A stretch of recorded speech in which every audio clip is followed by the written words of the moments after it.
Assalamualaikum warahmatullahi wabarakatuh.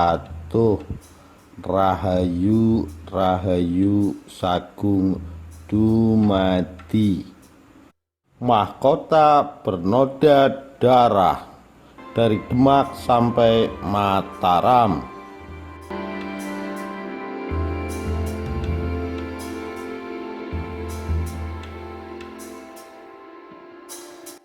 Arya Penangsang adalah nama pemberian Sunan Kudus. Menurut salah satu riwayat, setelah Pati Unus, Sultan Demak kedua bergelar Pangeran Sabranglor, menantu sulung Raden Patah, bunuh dalam pertempuran Malaka melawan Portugis, terjadilah chaos berdarah perebutan tahta di Kesultanan Demak.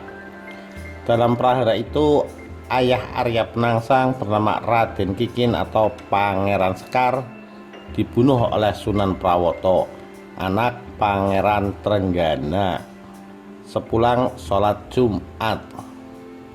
Hasilnya Trenggana naik tahta menjadi Sultan Demak ketiga.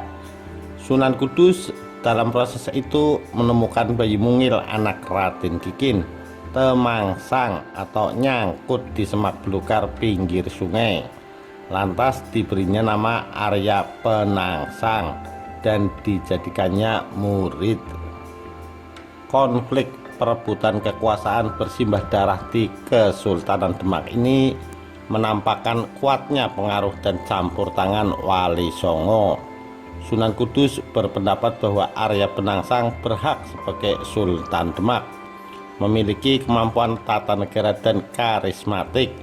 Tapi Sunan Giri berpendapat bahwa Sunan Prawoto, putra Sultan Trenggana, yang berhak menjadi sultan, karena memang begitulah adat dan hukumnya selama ini. Akhirnya Sunan Prawoto diangkat sebagai sultan. Namun pada suatu malam dia dibunuh oleh Rangput, orang kepercayaan Arya Penangsang, atas restu Sunan Kudus. Ratu Kalinyamat beserta suaminya Pangeran Hadiri menemui Sunan Kudus untuk meminta keadilan atas kematian kakaknya itu. Sepulangnya dia dicegat oleh pasukan Arya Penangsang dan Pangeran Hadiri dibunuh. Pembunuhan suaminya ini membuat Ratu Kalinyamat sakit hati terhadap Sunan Kudus sebagai Hakim Agung di Demak yang memihak kepada Arya Penangsang. Ratu Kalinyamat kemudian tidak menginginkan lagi peran para Wali Songo di pemerintahan Kesultanan Demak. Lalu dia pergi bertapa telanjang di Gunung Danaraja dan bersumpah tidak akan berpakaian sebelum Arya Penangsang mati. Selain terkenal sakti hasil gemblengan Sunan Kudus, Arya Penangsang juga terkenal sangat emosional, mudah terpancing emosi, sumbu pendek. Inilah kelemahan yang menjadi dasar strategi dan siasat Ki Ageng Pemanahan dan Ki Panjawi dalam sayembara pembunuhan Arya Penangsang yang digelar oleh Jaka Tingkir. Sutawijaya maju bertempur di Bengawan, Solo. Berbekal tombak Kiai Pleret pemberian Jaka Tingkir, dengan tombak itu lambung Arya Penangsang berhasil dirobeknya hingga ususnya terbuai keluar. Meskipun begitu, dia tetap perkasa, bertempur dari atas punggung gagak rimang. Ususnya yang terbuai itu dililitkannya begitu saja pada gagang keris setan kober pemberian Sunan Kudus yang terselip di pinggangnya.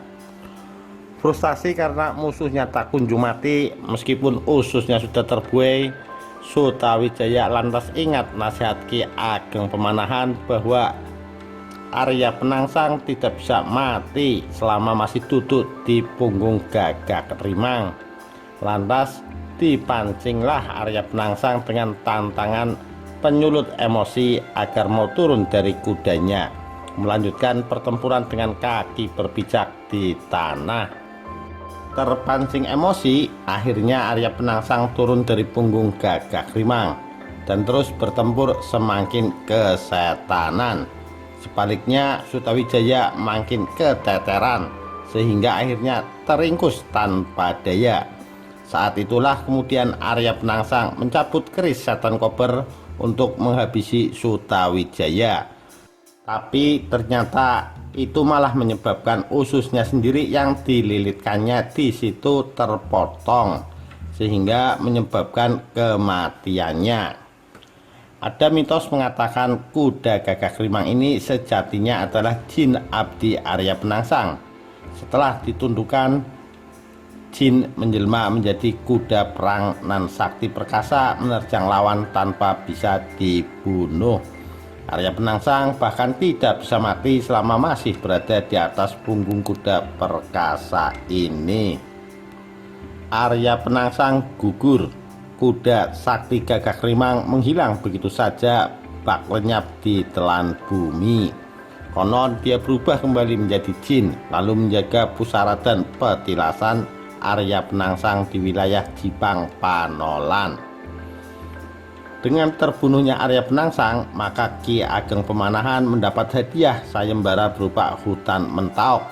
Ki Ageng Pemanahan kemudian membuka lahan Mentaok itu hingga Sutawijaya anaknya mendirikan Kesultanan Mataram dan menjadi sultan pertama bergelar Panembahan Senopati ing Alaga Sayyidin Panatagama Khalifatullah Tanah Jawa, berpusat di Kota Gede Yogyakarta.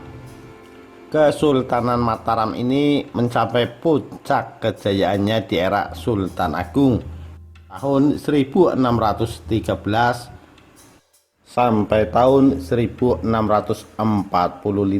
atau selama 32 tahun.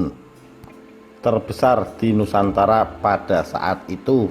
Pada tahun 1641, Sultan Agung mendapatkan gelar Sultan Abdullah Muhammad Maulana Mataram yang diperolehnya dari pemimpin Ka'bah di Mekah. Demikian kisah mahkota bernoda darah dari Kerajaan Demak sampai Mataram. Sekian, terima kasih. Wassalamualaikum warahmatullahi wabarakatuh.